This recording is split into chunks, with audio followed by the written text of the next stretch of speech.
faut parler de la sécurité de l'IoT.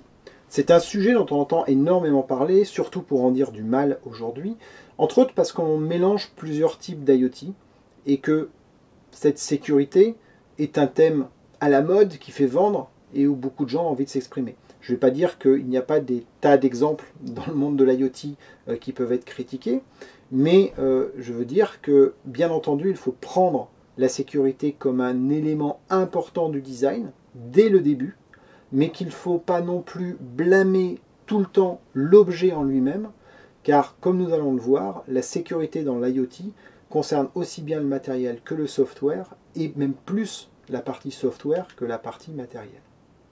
Alors en termes de sécurité, il est important de prendre en compte ce qu'on appelle la surface d'attaque, c'est-à-dire savoir quels sont les endroits de la chaîne de traitement que l'on est en train d'exécuter qui sont susceptibles d'être attaqués.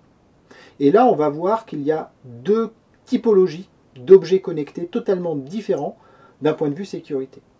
Je vais commencer par ceux qui sont représentés sur la partie basse de mon slide, qui sont nos objets connectés directement connectés à Internet. Ceux qui peuvent être connectés au Wi-Fi, ceux qui sont connectés en 2G ou en 3G, et qui donc potentiellement sont ouverts à l'extérieur.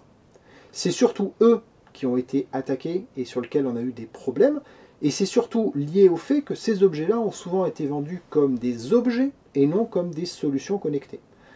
Si vous faites un rappel avec ce que nous avons vu au tout début de ce petit MOOC, eh bien, les objets, s'ils ne sont pas vendus avec un modèle de service, ne vont pas pouvoir être maintenus. Par conséquent, s'ils ont des failles de sécurité, ils vont les conserver et au fur et à mesure, elles vont être découvertes. C'est ce qui s'est passé avec des caméras connectées, par exemple, qui finalement ne sont pas vraiment des IoT, mais sont des systèmes informatiques reliés sur Internet, possédant un système d'exploitation qui est faillible puisque non mis à jour, et dont le contrôle va pouvoir être pris par des pirates. Donc cette catégorie d'objets connectés-là est très exposée aux failles de sécurité car elle est accessible depuis Internet. Et donc elle peut être attaquée de n'importe où sur la planète. Si nous prenons maintenant la catégorie des objets connectés qui utilisent des solutions comme les LPWAN, comme le Bluetooth, là le modèle est globalement différent, ce qui fait que l'objet en lui-même ne va pas pouvoir être directement accessible depuis Internet.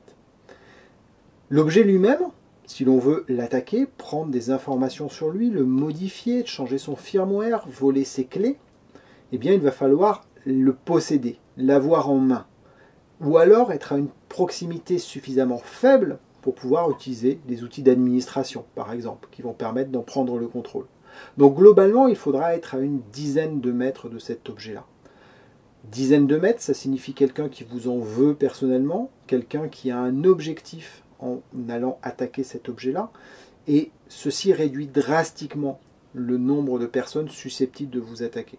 Ça ne veut pas dire qu'il ne faut rien faire, mais ça veut dire que le risque est souvent relativement limité que les choses arrivent. Ce qui ne veut pas dire que les conséquences ne peuvent pas être importantes, mais le risque est plutôt limité. Ensuite viennent ces réseaux IoT qui peuvent être écoutés, voire qui permettent de transmettre des ordres aux objets connectés. Eux, leur couverture est généralement de soit une quinzaine de mètres, soit une quarantaine de kilomètres, mais ça s'arrête à ce type de distance-là. Par conséquent, la capacité à écouter des données sur de longues distances est relativement réduite, et en tout cas, il n'est pas possible que n'importe qui dans le monde puisse capter ces données-là. Ceci est une certaine sécurité qui n'empêche pas d'utiliser des systèmes de chiffrement pour ajouter de la sécurité à cette complexité-là, mais limite naturellement le nombre de personnes susceptibles d'attaquer, d'écouter ces réseaux-là.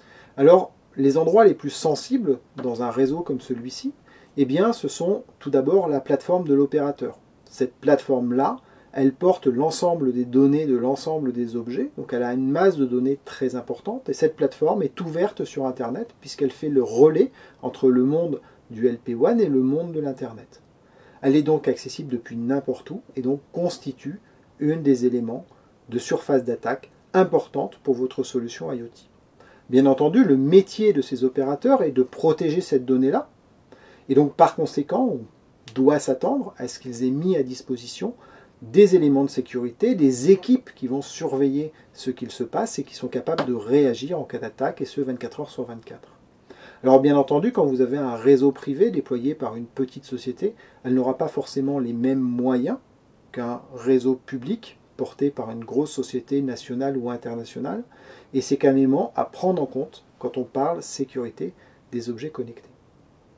Ensuite, et c'est là où quelque part la sécurité vous concerne le plus directement, eh bien il y a votre plateforme qui reçoit toutes les données, qui calcule les insights, qui possède la donnée à valeur ajoutée, qui possède l'intelligence des traitements et qui met à disposition de vos utilisateurs ces données-là.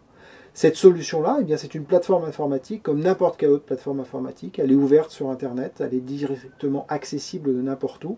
Et donc c'est là-dessus qu'il va falloir que vous focalisiez en termes de sécurité, car c'est elle qui est la plus exposée.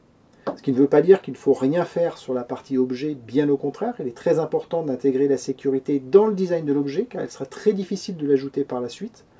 Mais ayez bien en tête que c'est la sécurité informatique de la globalité de vos données qui représente le point le plus important. Je vous rappelle que si vous créez un service IoT, votre valeur est dans le stock de données que vous avez créé, dans sa valorisation, dans les algorithmes que vous avez sortis, et donc la valeur est massivement dans cette partie-là de votre solution IoT. C'est un point qui est important à prendre en compte, car ce n'est pas forcément la vision qui est globalement partagée, où on préfère rester sur la problématique de protection d'une clé ou de quelque chose à l'intérieur d'un objet, mais qui est finalement quelque chose qui n'est pas primordial, qui n'est pas le plus important, je dirais plutôt, dans la sécurisation de votre solution IoT.